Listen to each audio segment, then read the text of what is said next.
समानांतर श्रेणी के प्रगुण आज का टॉपिक है। तो समानांतर श्रेणी के प्रगुण, पहला, यदि समानांतर श्रेणी के प्रत्येक पद में एक अचर जोड़ा जाए तो इस प्रकार प्राप्त अनुक्रम भी समानांतर श्रेणी में होते हैं। जैसे 1 2 3 ये समानांतर श्रेणी में है। अब प्रत्येक पद में मान लीजिए हम 2 जोड़ते हैं, 3 4 5 अब हम सर्वांतर निकाल कर देखते हैं। d बराबर a2 माइनस a1, द्वितीय पद 4, प्रथम पद 3, घटाने से 1। अब a3 माइनस a2, तीसरा पद 5 और दूसरा पद 4, तो 1, यानी समांतर समान है। तो 2 जोड़ने के बाद जो श्रेणी प्राप्त होता है वो भी समानांतर श्रेणी में होते हैं। दूसरा, यदि समानांतर श्रेणी के प्रत्येक पद में एक अचर घटाया जाए तो इस प्रकार प्राप्त अनुक्रम भी समानांतर श्रेणी में होंगे। जैसे 5 7 9 समानांतर श्रेणी में। अब 3 घटा देते हैं। मान लेते हैं 3 घटाते हैं प्रत्येक पद में, तो 5 में 3 घटाएंगे तो 2, 7 में 3 घटाएंगे तो 4, 9 में 3 घटाएंगे तो 6, तो ये भी एक समानांतर श्रेणी में दिख रहा है। इसी क्रमांक में तीसरा प्रगुण कहता है, यदि समानांतर श्रेणी के प्रत्येक पद में एक अचर गुणा किया जाए तो इस प्रकार प्राप्त अनुक्रम भी समानांतर श्रेणी में होंगे। जैसे 2 4 6 समानांतर श्रेणी में। अब प्रत्येक पद में किसी भी अचर से गुणा कर दिया जाए। मान लो 4 से गुणा करते हैं, 4 दूनी 8, 4 चौक 16, 6 चौक 24, इस प्रकार ये भी एक समानांतर श्रेणी में मिलते हैं, क्योंकि सर्वांतर समान है। द्वितीय में प्रथम को घटाए तो 8, तृतीय में द्वितीय को घटाए तो भी 8, यानी सर्वांतर समान है। तो गुणा करने के बाद जो श्रेणी प्राप्त हुआ है वो भी समानांतर श्रेणी में है। चौथा, यदि समानांतर श्रेणी के प्रत्येक पद में एक अचर का भाग दिया जाए तो इस प्रकार प्राप्त अनुक्रम भी समानांतर श्रेणी में होते हैं। भाग दे दे रहे हैं। मान लो श्रेणी ये ले लेते हैं, 2 4 6 समानांतर श्रेणी में। अब एक अचर से भाग दे देते हैं। मान लीजिए हम 3 से भाग देते हैं तो 2/3, 4/3, 6/3, तो ये भी समानांतर श्रेणी में होंगे। पांचवा, यदि ए बी सी समांतर श्रेणी में है, यदि और केवल यदि b बराबर a/c/2 गुणा करते हैं तो 2b बराबर a/c। इस प्रकार 5 प्रगुण हैं और इन्हीं 5 प्रगुणों से संबंधित प्रश्न को हल करना है। तो एक्सरसाइज प्रश्नावली 18.6, प्रश्नावली 18.6 का प्रश्न क्रमांक पहला, यदि ए बी सी समानांतर श्रेणी में है तो सिद्ध कीजिए।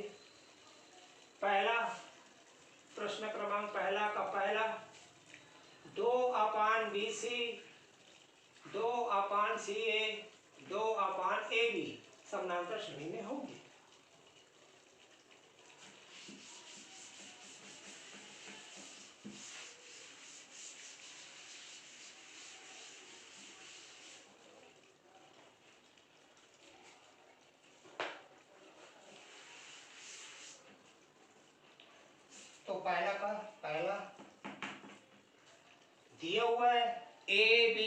समानांतर श्रेणी में है, ए बी सी समांतर श्रेणी में है। अब गुण से संबंधित गुणों के आधार पर ही बनाना है, तो समानांतर श्रेणी में सिद्ध करना है 2/BC 2/CA 2/AB भी समानांतर श्रेणी में होंगे। तो क्यों ना हम प्रत्येक पद को ABC से भाग दिया जाए, प्रत्येक पद को ABC से भाग देने पर, तो प्रथम पद A बटे ABC, द्वितीय पद B बटे ABC, तृतीय पद है C, तो C बटे ABC समांतर श्रेणी में है। भिन्न के रूप में सरल करेंगे, कम हो कट रहा है कुछ, बचा क्या 1 बटे BC पहला पद, दूसरा 1 बटे AC, तीसरा 1 बटे AB समांतर श्रेणी में है। तो क्यों ना 1 को 2 करने के लिए 2 से गुणा कर दिया जाए, तो प्रत्येक पद में पद को 2 से गुणा करने पर, 2 से गुणा करते हैं तो 2 बटे BC 2 बटे AC 2 बटे AB समांतर श्रेणी में है। यानी हम सिद्ध कर सकते हैं अगर ABC समांतर श्रेणी में है तो 2/BC 2/AC 2/AB समांतर श्रेणी में है। इसी प्रकार एक्सरसाइज दिया है प्रश्न क्रमांक 2, ABC समांतर श्रेणी में है तो सिद्ध कीजिए। दूसरा का पहला A माइनस C पूरे के घाते 2 बराबर 4 into A minus B into B minus C सिद्ध करना है।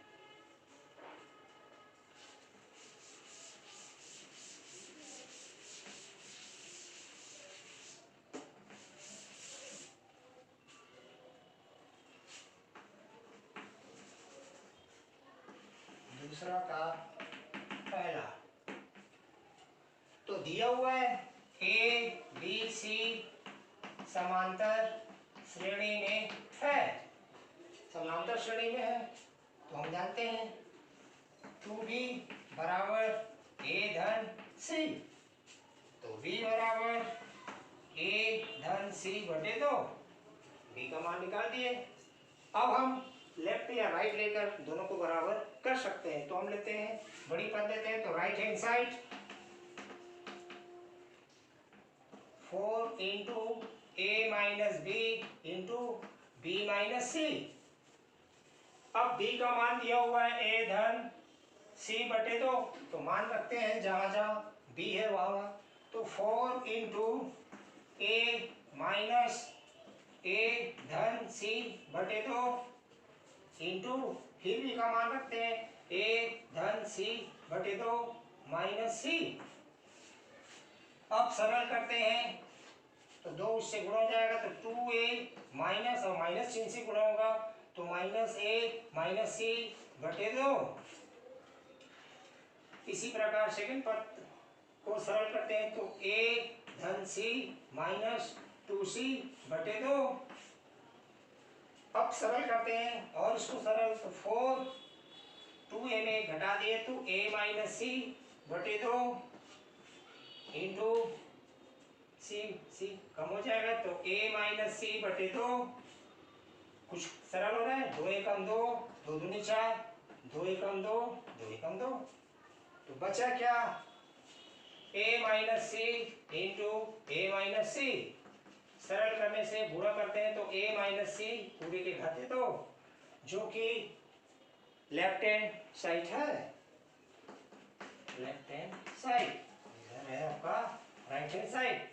इसी प्रकार हम सिद्ध कर सकते हैं। इसी कड़ी में और एक क्वेश्चन लेते हैं, प्रश्न क्रमांक 3। यदि 1/a 1/b 1/c समानांतर श्रेणी में है तो सिद्ध कीजिए कि b + c/a c + a/b a + b/c समानांतर श्रेणी में होंगे।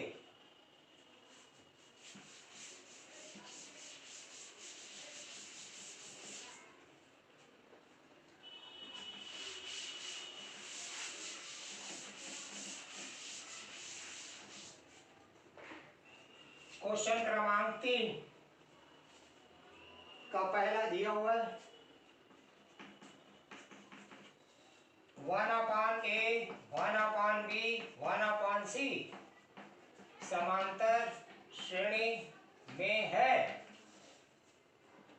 और सिद्ध करना है। तो सिद्ध करने वाले पर ज्यादा डिपेंड करता है कि क्या करना है क्या नहीं करना है। तो स्पष्ट दिख रहा है a + b, तो हम प्रत्येक पद में a + b + c से गुणा कर देते हैं। a + b + c से गुणा करने पर तो a + b + c बटे a + b + c बटे b a + b + c बटे c समांतर श्रेणी में है। अब b + c में a नहीं दिख रहा है, यानी प्रत्येक पद में हम एक घटा देते हैं। एक घटाने पर प्रत्येक पद में तो a + b + c बटे a -1 a + b + c बटे b -1 a + b + c बटे c -1 समांतर श्रेणी में है। अब घटाएंगे तो ये गुणा हो जाएगा, तो a + b + c - a बटे a सेकेंड पद a + b + c - b बटे b a + b + c - c बटे c समांतर श्रेणी में है। अब सरल करते हैं और तो a + b a तो कट गया तो b + c आया b + c बटे a b कट गया तो a + c बटे b c कट गया तो a + b बटे c समांतर श्रेणी में है, जो कि ये सिद्ध करना था। तो ये तो हुआ समानांतर श्रेणी के प्रगुण के अंतर्गत। अब आता है समानांतर श्रेणी के अनुप्रयोग से संबंधित कुछ प्रश्न। तो एक्सरसाइज है प्रश्नावली 18.7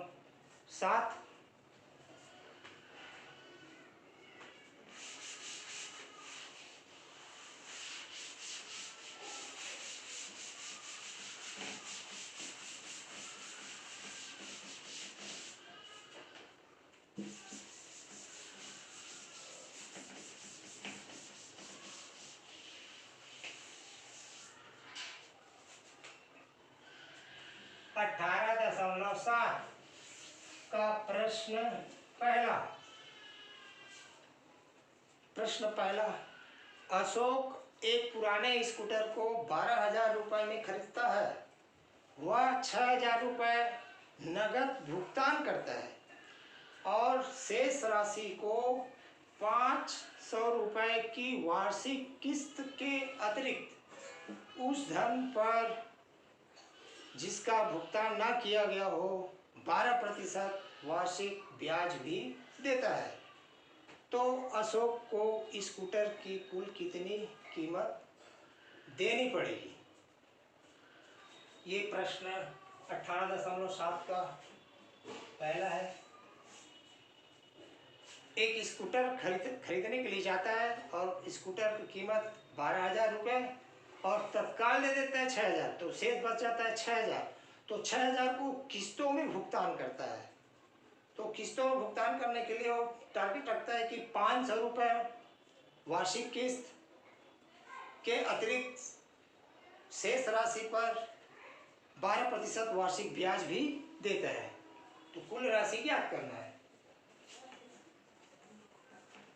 स्कूटर का मूल्य 12,000 रुपया,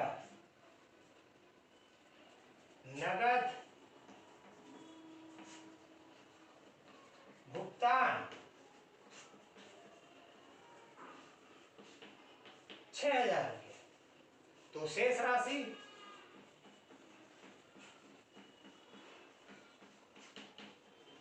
दोनों को घटाएंगे तो 12,000 में 6,000 घटाओ तो 6,000 बचे। तो यही शेष राशि है। अब इसी शेष राशि को किस्तों में बांधकर देना चाहता है। तो बोला है 500 रुपए, तो पहले किस्तों की संख्या ज्ञात कर लेते हैं। वार्षिक 500 दे रहे हैं और शेष बचा हुआ है तो भाग दे देंगे। तो 500 रुपए के किस्तों की संख्या 6,000 बटे 500। तो काटें भिन्न के रूप में 5 एकम 5, 5 एकम 5, 5 दूनी 10। इस प्रकार 12 किस्तों की संख्या प्राप्त हो गई। 12 किस्त पटाता रहो तो हम प्रत्येक किस्त की राशि निकालकर हम एक सरली बनाने की कोशिश करेंगे। तो प्रथम किस्त की राशि, प्रथम किस्त की राशि प्रथम वर्ष में वो 500 रुपया पटाता है और अतिरिक्त धन का 12%, अतिरिक्त है 6,000। तो 6,000 रुपये की 12%। तो ब्याज का सूत्र है साधारण ब्याज बराबर मूलधन गुणित समय गुणित दर बटे 100। 500 धन मूलधन 6,000 गुणित दर 12%, समय 1 बटे 100। सरल करते हैं। 500 धन 12 शून्य 12 छक्के 72। अब जोड़ते हैं तो 1220। ये प्रथम किस्त की राशि। इसी प्रकार द्वितीय किस्त की राशि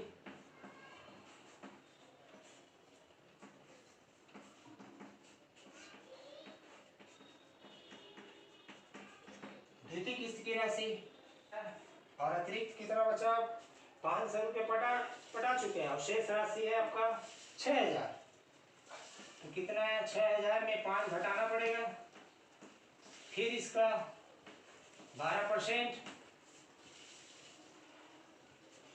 सरल करते हैं और ब्याज का सूत्र के हिसाब से घटाने से कितना है? 5,500 मूलधन गुणित दर 12 गुणित समय 1 बटे 100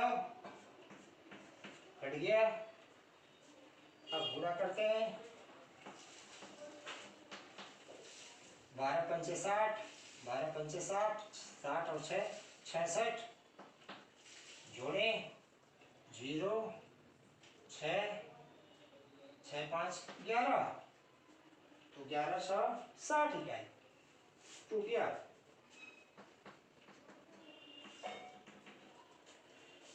इसी कड़ी में हम तृतीय राशि तृतीय किस्त की राशि तो 500 धन। अब तीसरा किस्त है तो मूलधन कितना हो जाएगा अपने पास? 2 किस्त 500 500 हिसाब से पता है तो 1,000 हो गया और टोटल शेष है अपना 6। तो 6 में घटा देंगे या द्वितीय किस्त वाले 500 5,500 में 500 घटा देंगे कि 12% ब्याज निकाल सकते हैं। तो अब इसका हम मूलधन के सूत्र लगाकर 500 धन तो मूलधन आया 5,000 गुणित गुणित दर 12% समय 1/100। सरल करो,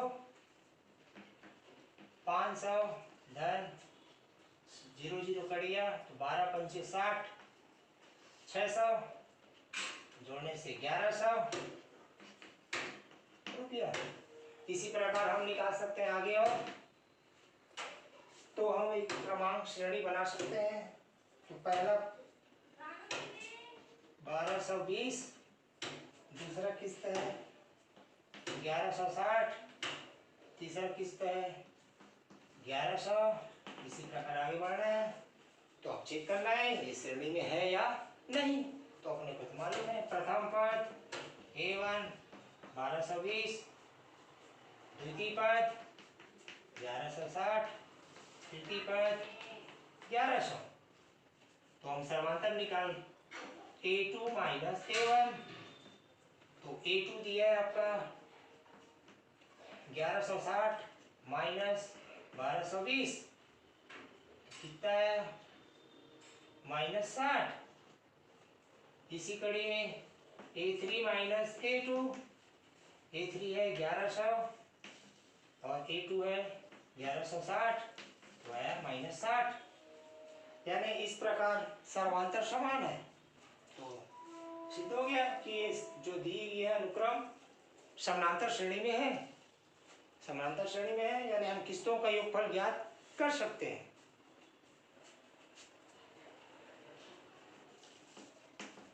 किस्तों का योग, तो सूत्र है अपने पास Sn बराबर n/2 2a plus n-1 into d।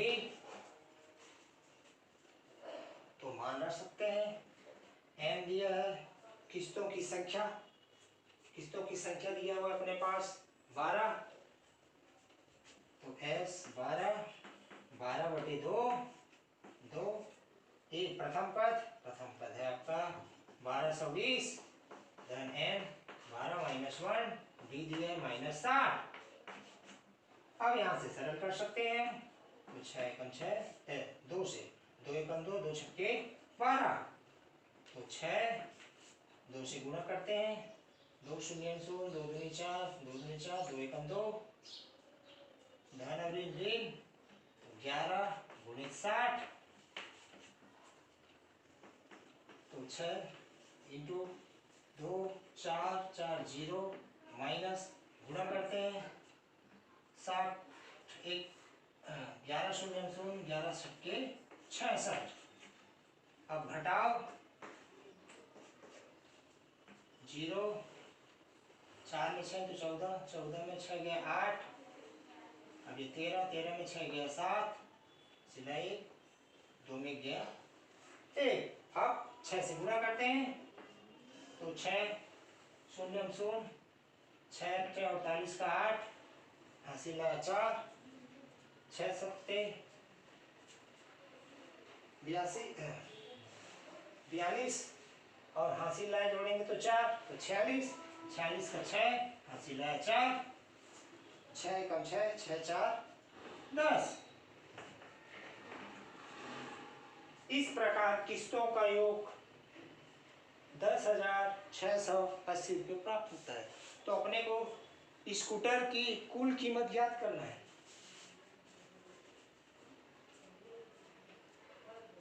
तो कुल कीमत ज्ञात करने के लिए नगद भुगतान को भी जोड़ना पड़ेगा, तो टोटल निकल जाएगा। तो कुल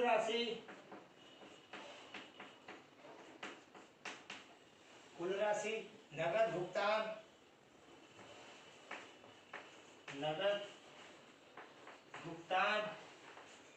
धन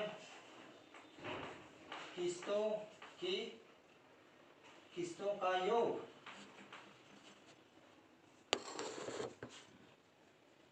अब दोनों का मान रख देते हैं।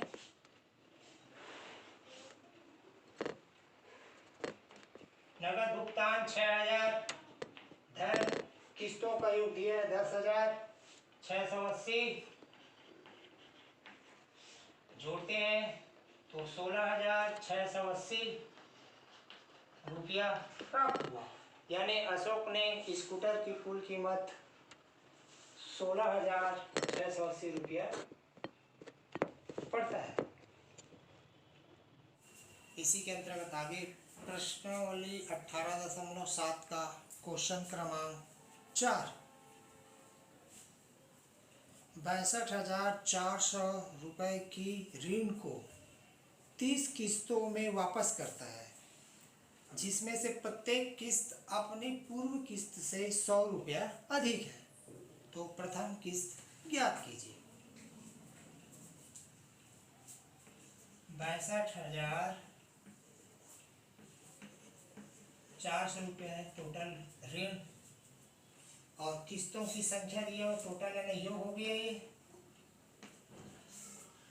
और किस्तों की संख्या दिया हुआ है तो n मानते हैं किस्तों की संख्या 30, और ये भी दिया है प्रत्येक किस्त अपने पूर्व किस्त से 100 रुपया अधिक है, यानी वो सर्वांतर डी हो गया, 100 रुपया अधिक है। यानी प्रथम किस्त मान लिया जाए 200 है तो द्वितीय किस्त हो जाएगा 300, बढ़ती जाएगा 100। तो प्रथम किस्त ज्ञात करना है। माना प्रथम किस्त ए है, तो योगफल का सूत्र लगा सकते हैं। योगफल का सूत्र है एस एन बराबर n/2 2a plus n-1 into D. अब मान रख सकते हैं, योगफल दिया हुआ है आपका 62,400, n का मान किस्तों की संख्या है 30/2, 2a प्रथम किस्त a धन n 30-1 d सर्वांतर, यानी किस्तों में वृद्धि। मान रख दिए। अब इसको सरल करते हैं। 2 एकम 2, 2 एकम 2, 2 पंचे, तो सरल किए तो 15, 2a धन 30 में घटाए 29 गुणित 100। अब 15 इधर गुण में है, पक्षांतर करेंगे तो भाग में आ जाएगा, बटे 15 बराबर 2 गुणित गुणा करते हैं तो 2900। अब काटे भिन्न के रूप में, तो 5 से 5 दिया, 5 एकम 5, 5 दूनी 10, 5 चौक 20, 5 अट्ठे 40, 0 0। अब 3 से, 3 एकम 3, 3 चौक 12, 3 एकम 3, हासिल 1, 3 छक्के 18, 0 का 0। इस प्रकार 4160 बराबर 2a धन 2900। तो हमें अपने को a का मान निकालना है, तो पक्षांतर करते हैं, तो 2a बराबर 4160 माइनस 2900, तो घटाते हैं तो 2a बराबर 0, 6, 1 में 9 की हासिल है, 11 में 9 गया 2, 3, 3 में 2 गया 1, तो 2a बराबर 1260, तो a बराबर 1260 बटे 2, काटते हैं, 2 एकम 2, 2 छक्के 12, 2 तिया 6, 0 का 0, तो a बराबर 630 प्राप्त हुआ। तो ये माने हम प्रथम किस्त, यानी प्रथम किस्त होगा 630 रुपया। इसी से अनुप्रयोग के अंतर्गत और क्वेश्चन है एक्सरसाइज, उसको बना के प्रैक्टिस करना है।